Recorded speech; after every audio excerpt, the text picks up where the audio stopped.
여러분 안녕하십니까, 강시열 변호사입니다. 심우정 검찰총장, 심우정 검찰총장 말도 많고 탈도 많고 검찰총장이 될 때만 해도 이 사람이 뭐 기획통이다. 근데 사실은 기획통이라면 별게 없다는 얘기거든요. 뭐 특수통도 아니고 공안통도 아니고 뭐 그냥 기획통이다 이렇게 얘기를 했는데, 그리고 무난하게 뭐 할 것이다. 뭐 어떻게 자기 색깔을 그렇게 드러내거나 뭐 그러진 않을 것이다. 그래서 원래 뽑았다는 거예요. 다시 말하면 뭐 너무 자기 색깔이 강하고 그러면 또 대통령한테 대들고 뭐 그럴까봐 사실은 이 사람을 택했다 이런 말이 있고, 그냥 무난하다. 더군다나 심대평의 아들 아닙니까? 심대평 옛날 충남도지사.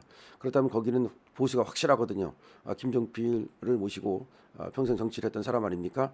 그래서 여러 가지 이유로 보수적인 색채를 갖지 않겠는가 이렇게 기대를 했는데, 정말 이원석이나 심우정이나 어떻게 그런 사람들만 그렇게 검찰총장을 시킵니까라는 말이 나올 정도로 정말 뭐 하는지 모르겠고 아무것도 안 하고, 한다면 기회주의, 그다음에 눈치 보기, 누구한테 떠밀기, 그다음에 윤석열 대통령한테 절대로 좀 도움이 되는, 아니 우리 우파에게 도움이 되는 그런 행보를 보이지 않는, 그렇게 하고 있습니다.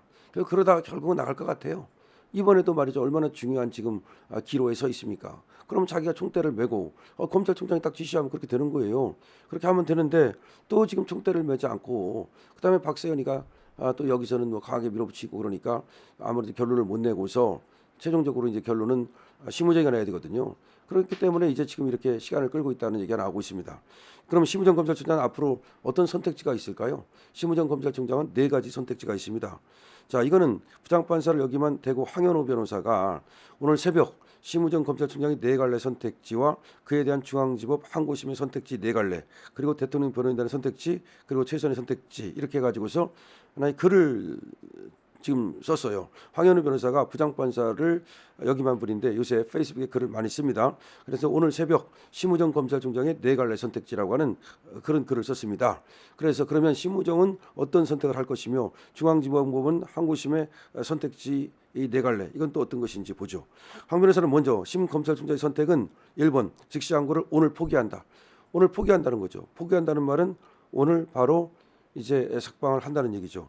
8일 오전 6시 현재까지 검찰은 윤석열 대통령에 대한 서울중앙지법 형사합의 25부 지기현 부장판사의 구속 취소 결정에도 불구하고 석방지를 하지 않고 있다. 아직도 안 하고 있어요. 그러니까 황현호 판사 전 부장판사가 글을 쓸 때 6시에 쓴 건데 지금 뭐 9시 10시가 되도록 아직도 석방지를 하지 않고 있습니다. 자, 그래서 즉시항고를 오늘 포기한다. 첫 번째 선택지. 두 번째, 즉시항고를 오늘 한다. 세 번째, 즉시항고 포기도 않고 석방지도 하지 않고 7일 기다린다. 7일의 기간이 있거든요. 네 번째, 즉시항고 포기도 않고 석방지를 하지도 않고 7일 기다리다가 마지막 날 즉시항고를 한다. 그렇죠. 뭐 즉시항고를 오늘 포기할 수도 있고 오늘 즉시항고를 할 수도 있고, 그야 뭐 즉시항고 포기도 않고 석방지도 않고 7일 기다리면서 아무 말 안 하고 7일 기다리기. 그다음에 항고 포기도 않고 석방지도 하지 않고 7일을 기다리다가 마지막 날 즉시항고, 뭐 같은 말이야. 결국은 그걸 4가지 선택지라고 이제 재밌게 얘기를 했네요.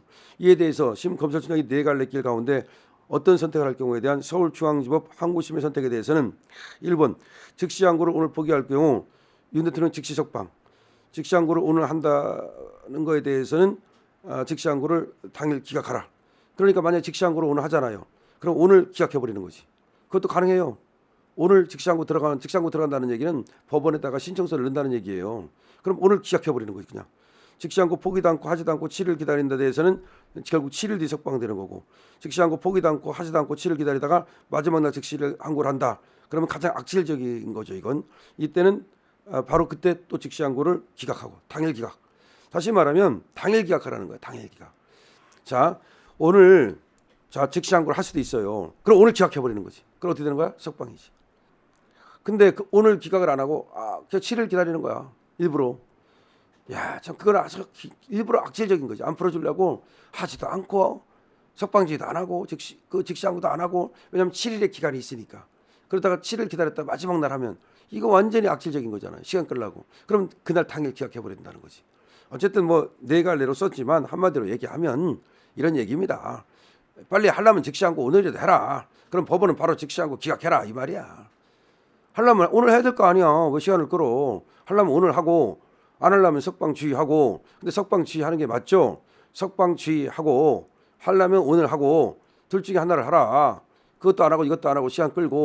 그러면 7일 기다리다가 헌재 판결 날 때까지 기다린다. 그거야? 얼마나 비겁한 거냐 그 말입니다.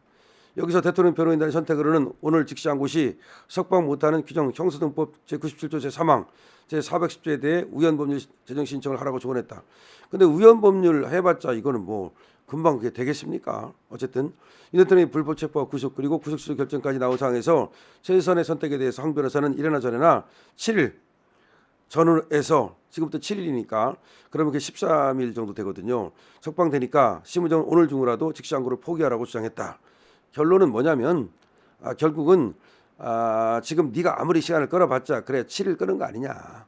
끄는 거 아니냐. 결국은 직시항고 하더라도 기각할 게 뻔하다. 법원에서는 이 사람도 부장판사 출신 아닙니까? 법원에서는 기각할 게 뻔한데 7일 끌라고 그래 꼼수를 부리냐. 그러지 말고 바로 그냥 직시항고를 포기한다고 선언하고 석방지를 하라 이런 얘기입니다. 자, 황현우 부장판사의 얘기를 또 전해드렸는데요. 지금 네 갈래 길이 있다. 심우정이가 선택할 수 있는 네 갈래 길이 있다.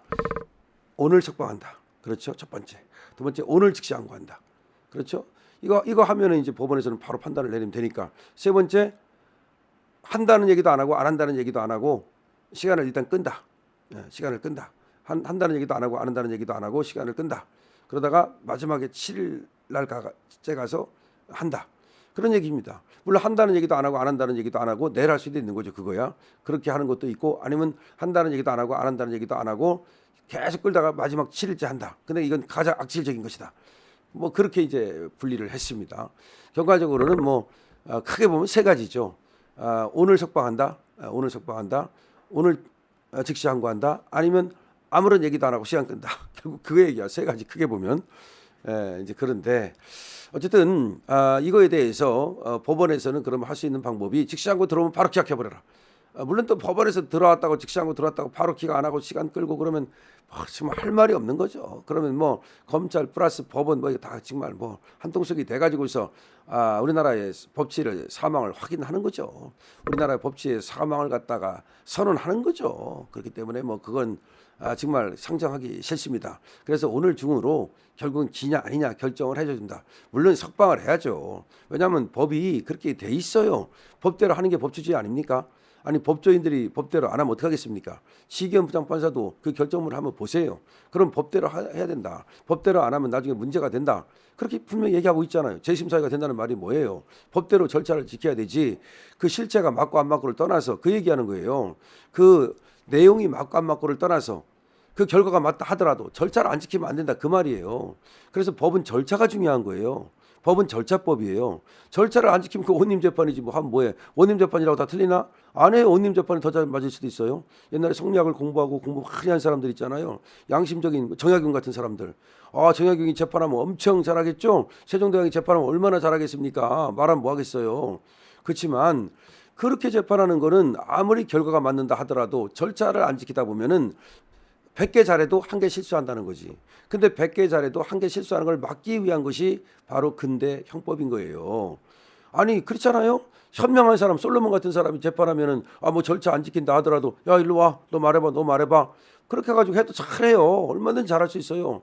그렇지만 그러다 보면 솔로몬일 때는 괜찮은데 솔로몬 말고 만약에 네로 같은 사람이 와가지고서는 그 재판하면 어떻게 되겠어요. 그래서 이 항구적이라는 말이 중요한 거예요. 항구적 정의를 달성하기 위해서 그래서 이 절차를 강조하는 거고 법은 절차를 강조하는 거예요. 그런데 절차를 어기려고 자꾸 하면 어떡합니까? 지금 이거는 절차를 어긴다는 말이 무슨 말이냐면은 법원에서 절차가 잘못됐다고 지금 석방하라는 거 아닙니까? 그럼 검찰도 절차가 잘못된 건 맞아. 그럼 석방해야지 이렇게 되는 거예요. 근데 절차가 잘못됐다고 법원이 석방하라 그랬는데 나 그래도 우리 7일 있어. 뭐 또 개겨 볼 거야. 그거는 절차를 지키는 게 아니에요. 그거는 형식적으로는 절차를 지키는 거지만 실질적으로는 절차를 무시하는 거죠. 강실업 TV입니다.